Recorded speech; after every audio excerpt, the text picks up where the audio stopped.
요한복음 6장. 이 일 후에 예수께서 갈릴리 디베랴라고도 하는 바다 건너편으로 가셨다. 큰 무리가 그분을 따라갔다. 그것은 그들이 예수께서 병자들에게 행하신 기적을 보고 거기에 매료되었기 때문이었다. 건너편에 이르자 예수께서 언덕에 올라가 앉으셨고 제자들은 그분 주위에 둘러앉았다. 마침 유대인들이 해마다 지키는 유월절이 다가오고 있었다. 예수께서 눈을 들어 큰 무리가 와 있는 것을 보시고 빌립에게 말씀하셨다. 우리가 어디에서 빵을 사서 이 사람들을 먹일 수 있겠느냐? 이렇게 말씀하신 것은 빌립의 믿음을 자라게 하기 위해서였다. 예수께서는 자신이 할 일을 이미 알고 계셨다. 빌립이 대답했다. 각 사람에게 빵 한 조각이라도 돌아가게 하려면 은화 200개로도 모자라겠습니다. 제자들 가운데 한 사람인 시몬 베드로의 동생 안드레가 말했다. 여기 한 아이가 보리빵 5개와 물고기 2마리를 가지고 있습니다. 하지만 이 많은 사람들을 먹이기에는 턱없이 부족한 양입니다. 예수께서 말씀하셨다. 사람들을 앉게 하여라. 그곳에는 푸른 풀밭이 멋진 카펫처럼 깔려 있었다. 사람들이 자리를 잡고 앉으니 5,000명 정도 되었다. 예수께서 빵을 들어 감사를 드리고 앉아있는 사람들에게 나눠주셨다. 그리고 물고기를 가지고도 그와 같이 하셨다. 모두가 원하는 만큼 실컷 먹었다. 사람들이 배불리 먹고 나자 예수께서 제자들에게 말씀하셨다. 버리는 것이 없도록 남은 것을 다 모아라. 제자들이 모으고 보니 보리빵 5개로 먹고 남은 것이 커다란 12바구니에 가득 찼다. 사람들은 예수께서 행하신 이 일로 인해 하나님께서 자기들 가운데서 일하고 계심을 알았다. 그들은 말했다. 이분은 분명 그 예언자다. 하나님의 예언자가 바로 이곳 갈릴리에 오신 것이다. 예수께서는 열광한 그들이 자기를 붙들어다가 왕으로 삼으려는 것을 아시고 그 자리를 빠져나와 다시 산으로 올라가서 혼자 계셨다. 저녁 때가 되자 제자들이 바닷가로 내려가 배를 타고 바다 건너편 가버나움으로 향했다. 날이 아주 저물었는데 예수께서는 아직 돌아오지 않으셨다. 큰 바람이 불어 바다에 거센 물결이 일었다. 제자들이 4-5km쯤 갔을 때 예수께서 바다 위를 걸어 배에 가까이 다가오시는 모습이 보였다. 제자들이 소스라치게 놀라자 예수께서 그들을 안심시키며 말씀하셨다. 나다. 괜찮으니 두려워 마라. 그러자 제자들이 예수를 배 안으로 모셨다. 어느새 그들은 자신들이 가려고 했던 지점에 정확히 이르렀다. 이튿날 뒤에 남은 무리는 배가 한 척밖에 없던 것과 예수께서 그 배에 제자들과 함께 타지 않으신 것을 알았다. 그분을 두고 제자들만 떠나는 것을 그들이 보았기 때문이다. 그때 디베랴에서 온 배들이 주님께서 축복하고 빵을 먹여주신 곳 근처에 정박해 있었다. 무리는 예수께서 그곳을 떠나 돌아오시지 않을 것을 알고는 디베랴에서 온 배들로 몰려가 올라타고서 예수를 찾아 가버나움으로 향했다. 그들이 바다 건너편에서 그분을 다시 뵙고는 말했다. 랍비님, 언제 여기로 오셨습니까? 예수께서 대답하셨다. 너희가 나를 찾아온 것은 내가 하는 일에서 하나님을 보았기 때문이 아니라 오히려 내가 너희를 배부르게 해주었기 때문이다. 그것도 내가 값없이 먹여주었기 때문이다. 너희는 그렇게 썩어 없어질 음식을 얻으려고 힘을 허비하지 마라. 너희와 함께 있을 음식, 너희의 영원한 생명을 살찌게 하는 음식, 인자가 주는 음식을 위해 일하여라. 인자와 인자가 하는 일은 하나님 아버지께서 끝까지 보증해 주신다. 그러자 그들이 말했다. 우리가 하나님의 일에 참여하려면 무엇을 해야 합니까? 예수께서 말씀하셨다. 하나님께서 보내신 이에게 너희 삶을 걸어라. 그렇게 너희 자신을 걸 때에야 하나님의 일에 참여할 수 있다. 그들이 애매한 말로 비껴갔다. 선생님이 누구시며 어떤 일을 하시려는지 알 수 있도록 단서가 될 만한 것을 보여주시면 어떻겠습니까? 그러면 우리가 알아보고 나서 우리 삶을 걸겠습니다.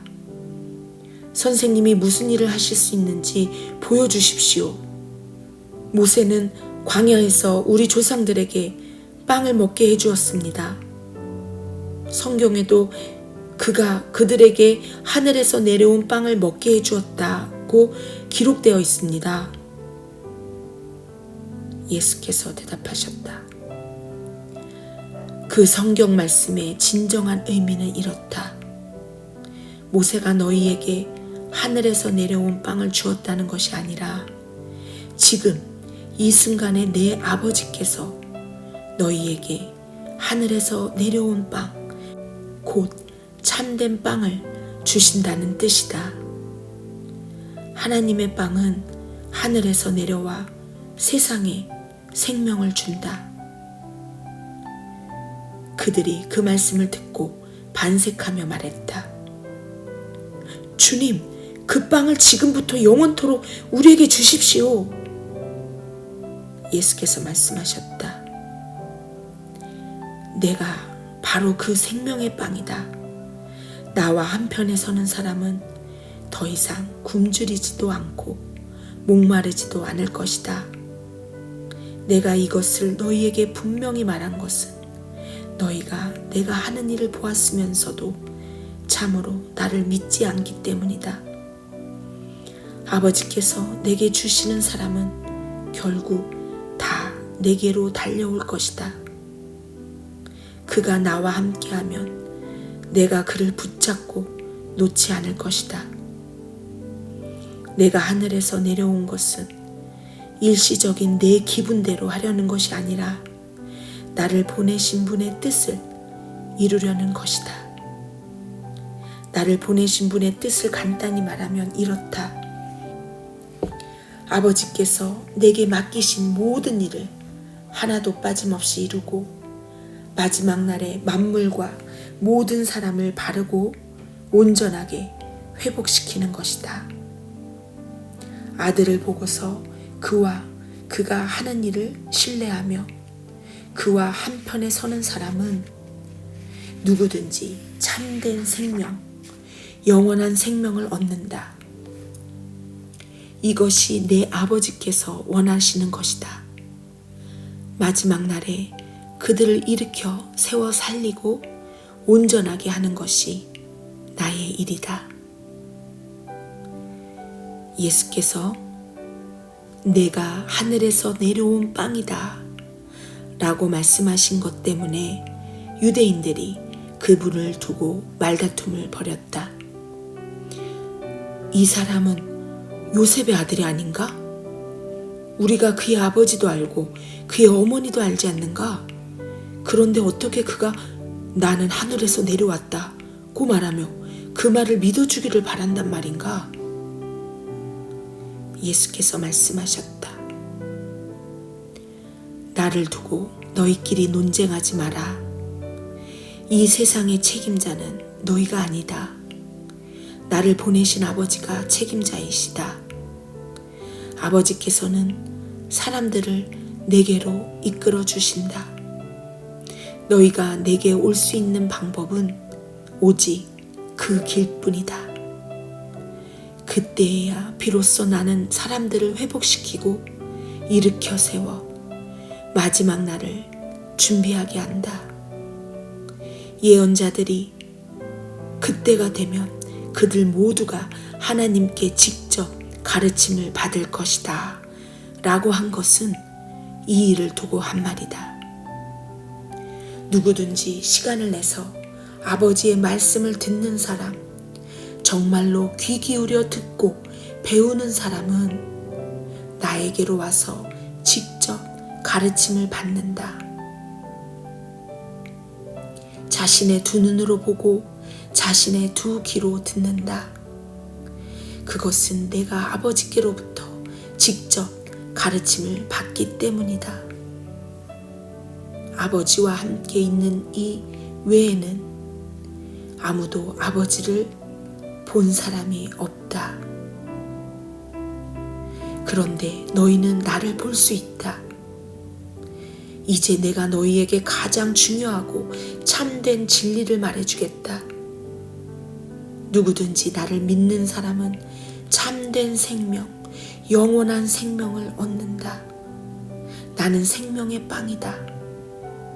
너희 조상들은 광야에서 만나라는 빵을 먹고도 죽었다. 그러나 지금 여기에 너희와 함께 있는 빵은 정말로 하늘에서 내려온 빵이다. 누구든지 이 빵을 먹는 사람은 결코 죽지 않을 것이다. 나는 하늘에서 내려온 빵, 생명의 빵이다. 누구든지 이 빵을 먹는 사람은 영원히 살 것이다. 내가 세상에 줄 빵, 세상으로 하여금 먹고 살게 할 빵은 나 자신, 곧 내 살과 피다. 이 말을 들은 유대인들이 서로 말다툼을 벌였다. 이 사람이 어떻게 자기 살을 먹을 수 있게 내어준다는 말인가? 그러나 예수께서는 조금도 물러서지 않으셨다. 너희가 살과 피, 곧 인자의 살과 피를 먹고 마실 때에야 비로소 너희가 생명을 얻는다. 이 살과 피를 왕성하게 먹고 마시는 사람은 영원한 생명을 얻고 마지막 날을 맞을 준비가 다 된 것이다. 내 살은 참된 음식이고 내 피는 참된 음료다. 너희는 내 살을 먹고 내 피를 마심으로 내 안에 들어오고 나는 너희 안에 들어간다. 온전히 살아계신 아버지께서 나를 이 세상에 보내셨다. 내가 그분으로 말미암아 사는 것 같이 나를 먹는 사람도 나로 말미암아 살 것이다. 나는 하늘에서 내려온 빵이다. 너희 조상들은 빵을 먹고도 죽었지만 누구든지 이 빵을 먹는 사람은 영원히 살 것이다. 이것은 예수께서 가버나움 회당에서 가르칠 때 하신 말씀이다. 예수의 제자들 가운데 많은 사람들이 이 말씀을 듣고 말했다. 이 가르침은 너무 어려워 받아들이기가 힘들다. 예수께서 제자들이 이 말씀을 두고 힘들어하는 것을 아시고 말씀하셨다. 내 말이 그렇게도 혼란스러우냐? 인자가 원래 있던 곳으로 올라가는 것을 보게 되면 어찌하겠느냐. 성령만이 생명을 만들어낼 수 있다. 육신의 근육과 의지력으로는 아무것도 일어나게 할 수 없다. 내가 너희에게 전하는 모든 말은 성령의 말이며 생명을 만들어내는 말이다. 그러나 너희 가운데 이 말에 정하고 이 말에 관여하지 않으려는 사람들이 있다. 예수께서는 자신에게 인생을 걸지 않을 사람들이 있다는 것을 처음부터 알고 계셨다. 또한 자신을 배반할 자가 누구인지도 알고 계셨다.